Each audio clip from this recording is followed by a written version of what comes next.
KGL ಟ್ರೆಕ್ಕಿಂಗ್ನ 2ನೇ ದಿನ. ಇವತ್ತು ನಾವು ಈ ಟ್ರೆಕ್ನ ಅತಿ ಮನಮೋಹಕ ಕ್ಯಾಂಪ್ ಸೈಟ್ ಒಂದಕ್ಕೆ ಭೇಟಿ ಕೊಡೋಣ.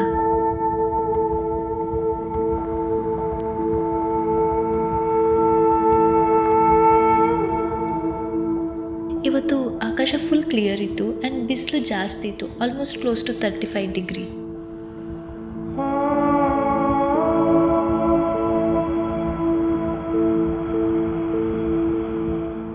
ನಿಶ್ನೈ ಪಾಸಿಂದ ವಿಷನ್ ಸರ್ ಕ್ಯಾಂಪ್ ಸೈಟ್ ಹೊರಟಿದ್ವಿ. 8 ಕಿಲೋಮೀಟರ್ನ ಪೂರ್ತಿ ಇಳಿಜಾರು ಹಾದಿ.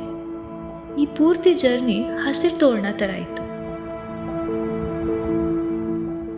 2 ಬದಿಗಳಲ್ಲಿ ಬೆಟ್ಟಗಳ ಸಾಲು, ಅದ್ರ ಮಧ್ಯ ಇರೋ ಕಾಲ್ ಹಾದಿ, ಸುತ್ತಮುತ್ತ ಪುಟಾಣಿ ಕುರಿಮರಿಗಳ ಮಂದೆ.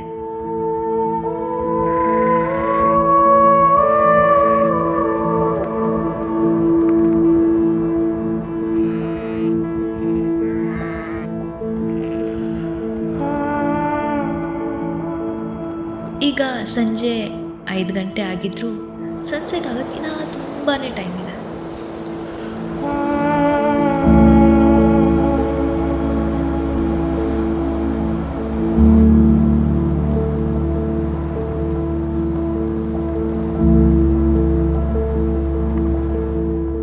ಕ್ಯಾಂಪ್ ಸೈಟ್ನ ಯಾವ ದಿಕ್ಕಿಗೆ ನೋಡಿದ್ರೂ ಕೂಡ ಕಾಶ್ಮೀರದ ನಯನ ಮನೋಹರ ದೃಶ್ಯಾವಳಿಗಳು ಕಣ್ಣಿಗೆ ಹಬ್ಬದ ಹಾಗಿತ್ತು.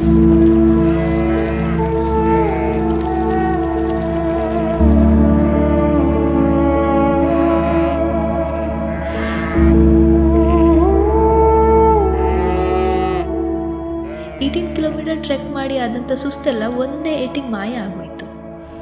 ಸಿಟಿಯಲ್ಲಿ ಯಾವುದೋ ಬಿಲ್ಡಿಂಗ್ ಟಾಪ್ ಫ್ಲೋರಲ್ಲಿ ಅಪಾರ್ಟ್ಮೆಂಟ್ ತಗೊಂಡು ಬೀಗೋಕ್ಕಿಂತ ಇಂಥ ಪ್ಲೇಸಲ್ಲಿ ಟೆಂಟ್ ಹಾಕೊಂಡಿದ್ರೆ ಸ್ವರ್ಗ ಸುಖ.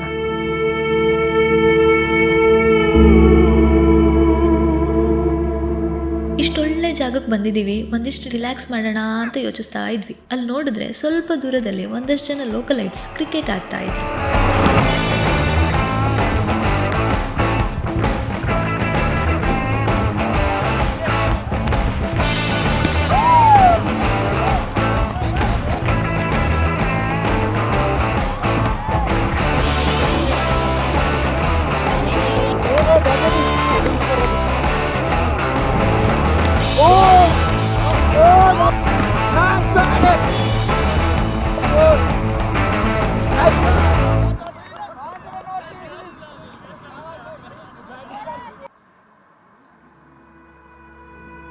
ಬ್ಯಾಡ್ ಲೈಟ್ನ ಕಾರಣ DRS ನಿಯಮದ ಅನ್ವಯ ಪಂದ್ಯ ರದ್ದುಗೊಳಿಸಲಾಗಿದೆ. ಇನ್ನೇನು ಮಾಡೋದು, ಆ ಕಡೆ ಸೂರ್ಯ ಮುಳುಗ್ದ, ನಾವು ಈ ಕಡೆ ಕಾಶ್ಮೀರದ ಬ್ಯೂಟಿಫುಲ್ ಲ್ಯಾಂಡ್ಸ್ಕೇಪಲ್ಲಿ ಮುಳುಗಿದ್ವಿ.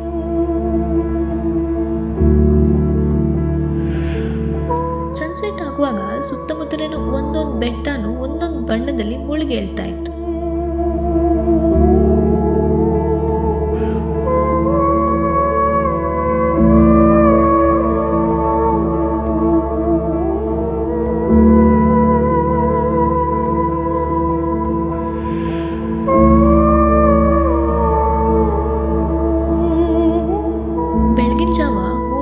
ಎದ್ದು ಆಕಾಶ ನೋಡ್ತಾ ಇದ್ರೆ ಬರೀಗಣ್ಣಲ್ಲೇ ಮಿಲ್ಕಿ ವೇ ಗ್ಯಾಲಕ್ಸಿ ಎಷ್ಟು ಸ್ಪಷ್ಟವಾಗಿ ಕಾಣಿಸ್ತಾ ಇತ್ತು ಗೊತ್ತಾ.